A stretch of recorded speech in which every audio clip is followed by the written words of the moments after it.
All right.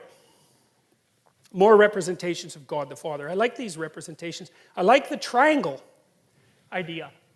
I mean, I don't know why God is wearing a triangular hat. It's kind of a strange fashion choice, but I think it's associated with the idea of the pyramid, and I think that's associated with the idea of the hierarchy of authority. And I think that's why the Egyptians put their pharaohs inside pyramids. I know there's more to it than that, but I think some of that has to do with the notion of this hierarchical structure.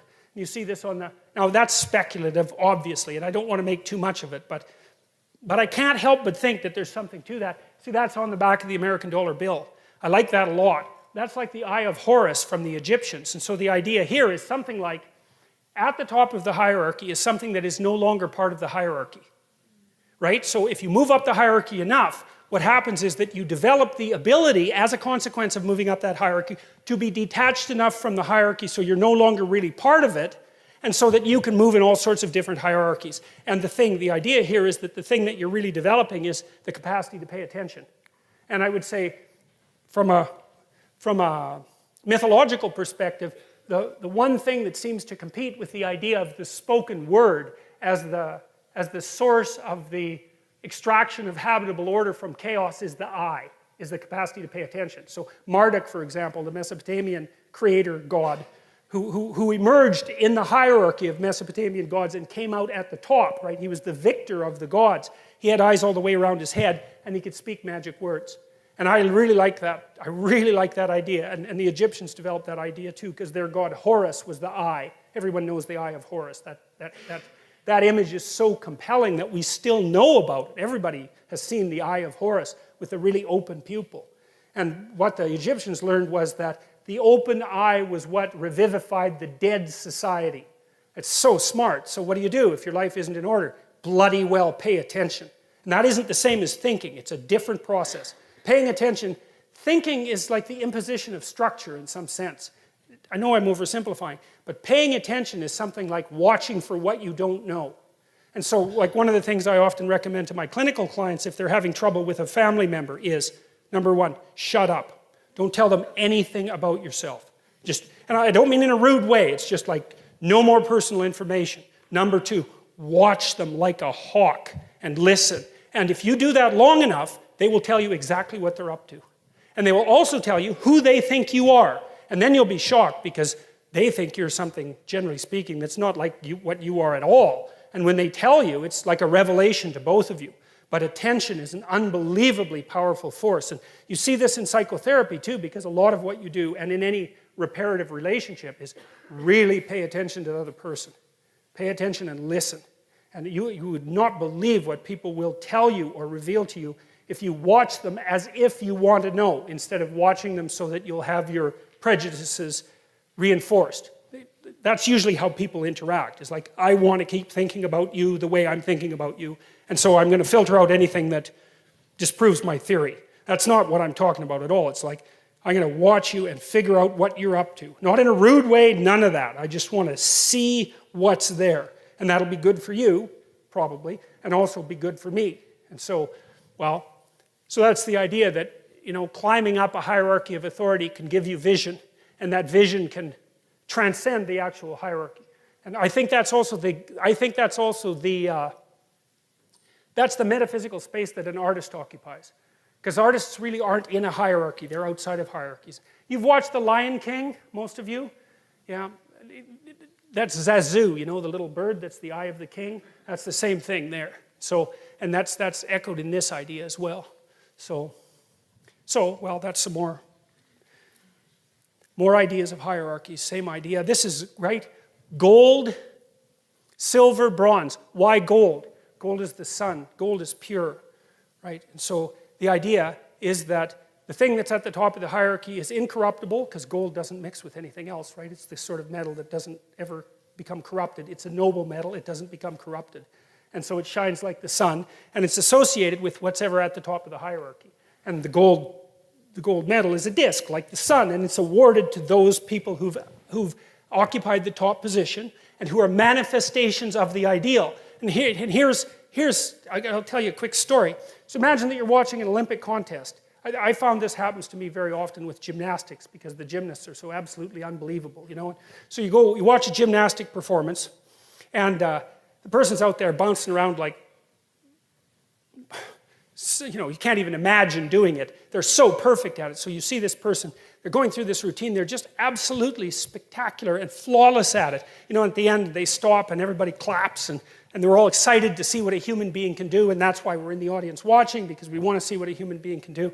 And the judges go like 9.8, 9.8, 9.8, and everybody's thrilled. And then the next contestant comes out and it's like, well, they're just basically screwed, right? It's like this person came out there and was perfect. How are you going to top that? That's an interesting question, because this is a representation of what you do to top perfection itself. And you can do it. And here's how you do it. And you know this, even though you don't know, you know it. So let's say the next contestant comes out and they're kind of shaky because it's like, oh man, the bar's being raised high. So what they do is they put themselves right on the edge of chaos. And you can tell by watching them that they are one bloody fraction of a second from catastrophe. They're pushing themselves farther than they've ever gone in the direction of their perfection. And everyone in the room is so tense they can hardly stand it, right? You can hear a pin drop, and that person is flipping around, and it's just right on the edge of catastrophe. And at the end, they go like this, and there's that gesture of triumph that goes along with that. And everybody rises in one instant and just claps like mad. It's like, well, why? What are you doing? What are you doing when you're doing that? Right? You can't even help it. It grabs you right in the core of your being, and you stand up, and it's an act of worship. That's what it is. And you saw someone go beyond their perfection into the domain of chaos and establish order right in front of your eyes. And you're so thrilled about that. You're happy to be alive, and everyone's celebrating it all at the same time. And it's an absolutely amazing thing. And that's what, well, sometimes that's what this represents, and sometimes that's what this represents. And that's what we're trying to get at, because that's at the pinnacle of the hierarchy, right? Not only are you doing what you should be doing, but you're doing it in a way that increases the probability that you'll do it better the next time you do it. And then you could say, here's another thing to think about along the same lines. And I know we haven't got to Adam and Eve yet. You tell your kids to play fair, right? You say, it's not whether or not you win, it's how you play the game. And you say that and you don't really know what you mean. You feel kind of stupid saying it even though you know it's true. And your kid looks at you like there's something wrong with you because he doesn't know what you're talking about either. But you know it's true. And so here's why it's true. Life isn't a game. It's a set of games. And the rule is, never sacrifice victory across the set of games for victory in one game. Right? And that's what it means to play properly. You want to play so that people keep inviting you to play, because that's how you win, right? You win by being invited to play the largest possible array of games. And the way you do that is by manifesting the fact that you can play in a reciprocal manner every time you play, even if there's victory at stake. And that's what makes you successful across time. And we all know that, and we even tell our kids that, but we don't know that we know it. And so we're not adapting ourselves to the game and victory in the game. We're adapting ourselves to the meta game and victory across the set of all possible games. And that's that's exactly what, as far as I can tell, that's exactly what this is aiming at too. That's the same idea, that there's a mode of being that transcends the particularities of the localized contest. That's the other way to think about it. And to act morally is not to win today's contest at the expense of the rest of possible contests. And again, I don't see that as something that's arbitrary. It's not relativistic. There's an absolute moral stance there, and everyone recognizes it. And I also think it's the key to success. And I would also say it's very much akin in a strange way. Like the person who is the master at being invited to play the largest possible number of games is also the same person. I haven't quite figured out the precise relationship between these two, is also the same person that goes out forthrightly to conquer the unknown before it presents itself as the enemy at the door. They're the same thing. Now, I haven't figured out why that is exactly, but well, I'll figure it out eventually, and when I do, I'll tell you, well, if you're interested. So, okay, so here's some other ideas of God as hierarchical authority figure. So strip the religious preconceptions off what you observe and just look at what you see. Well, look, there's primate looking upward at dominant figure. That's what you see there. Now, it's very interestingly symbolically represented because you have God the Father there with the cross. And I think what that means, as far as I can tell, is that there's a recognition there in the image that the person who's most dominant is the one who's, or has the most authority, is the one who's voluntarily accepted the suffering that's part of being. And that's what that picture represents. It's like the authority holds that and says, this is what you have to accept. And that transfixes the viewer because of the fact that it's true. And you think, well, is that true? Okay, well, think about it this way. Do you like brave people or do you like cowards?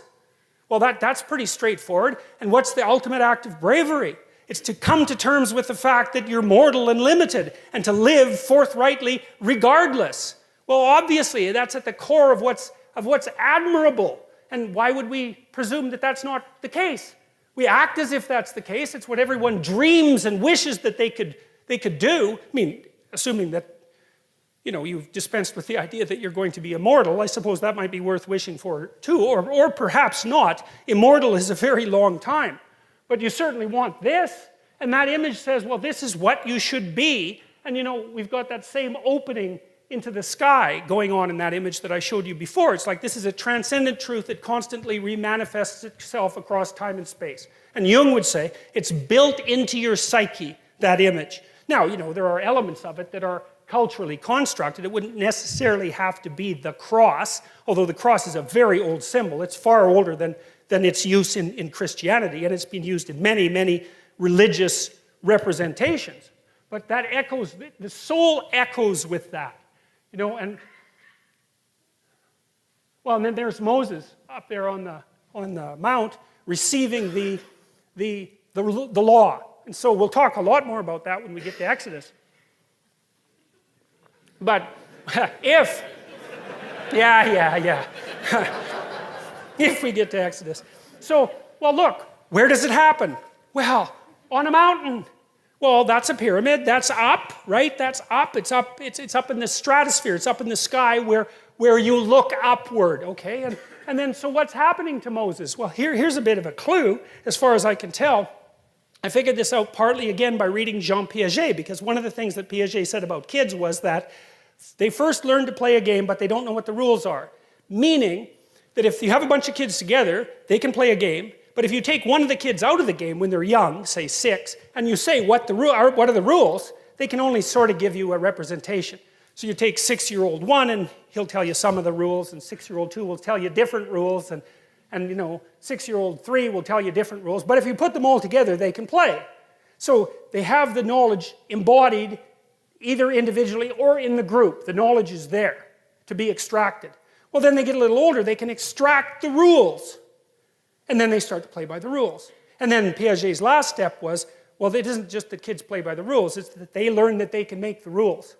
And he thought about that as moral progression. First you can play, then you can play by the rules. Then you learn, maybe, because he didn't think everyone learned this, that you're actually the master of the rules. That doesn't mean the rules are arbitrary, but it means that you can be the generator of the rules, assuming that you know how to play the game. And he thought about that as a moral progression. And then I thought, well, that's exactly what happened to Moses in the story of Exodus, because Moses is out there leading all those Israelites around, and they don't have a law, they don't have a lawgiver, they have a tradition, and they're all crabby because, well, they're in a desert. It's like they were in a tyranny, but now they're in a desert. It's like, that's no improvement. So they're really getting pretty bitchy about it. And so they're worshiping false idols and having one catastrophe after another. And they get Moses to judge their conflicts. And so he does that for God only knows how long. Forever. Crabby Israelites come to Moses and bitch at him. It's like, well, he did this and she did that. And so then he has to figure out how to make peace. And he does that so long that one of his, I think it's his father-in-law, tells him he has to stop doing it because he's going to exhaust himself. Well, then you think, well, what's happening? Well, and I'm not assuming that this is a literal historical story. I think, again, it's a condensation. Well, any group has a set of customs, just like a wolf pack does. And so then the customs are being manifest, and someone who's a genius is watching and thinking, okay, well, what's the rule in this situation? What's the rule in this situation? What's the rule in this situation? And then in his imagination, the rules turn into a hierarchy, And then he goes up on the mountain and he goes bang, and he thinks, oh my God, here's the rules that we've been living by all this time. And that's the revelation of the commandments. Well, and you think, well, how else could it be? You think the rules came first and obeying them came second? It's like, no, the rules come first. Sorry, the actions come first. The obeying them comes first. And then you figure out what everybody's up to, and you say, hey, look, this is what you've been up to all along. And everybody goes, oh, yeah, that seems to make sense. And if it didn't, who would follow them? No one was going to follow them if they don't match what's already there. You just think about that as unjust.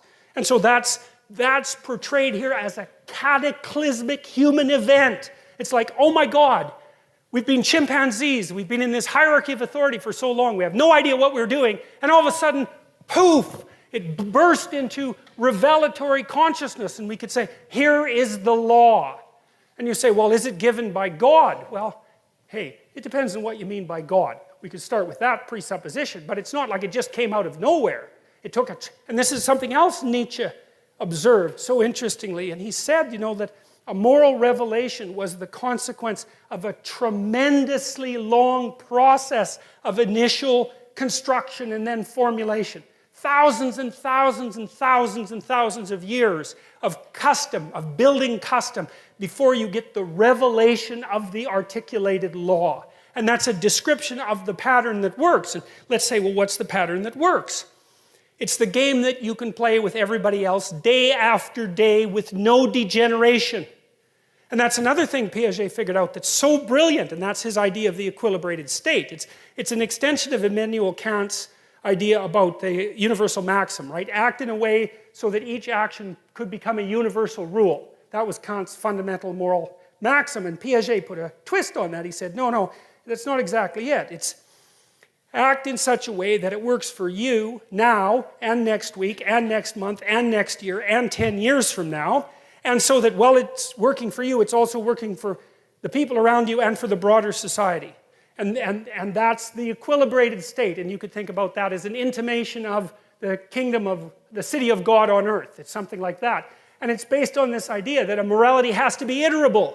And you know, there's been lots of simulations online already, artificial intelligence simulations of trading games, right? I mean, the people who've been studying the emergence of moral behavior, say in artificial intelligence systems, have already cottoned on to the idea that one of the crucial elements to the analysis of morality is iterability. You can't play a degenerating game because it degenerates. Like, obviously, you want to play a game that at least remains stable across time. And God, if you could really get your act together, maybe it would slowly get better. And of course, that's what you'd hope for your family, right? That's what you're always trying to do, unless you're completely hell-bent on revenge and destruction. It's like, is there a way that we can continue to play together that will make playing together even better the next day?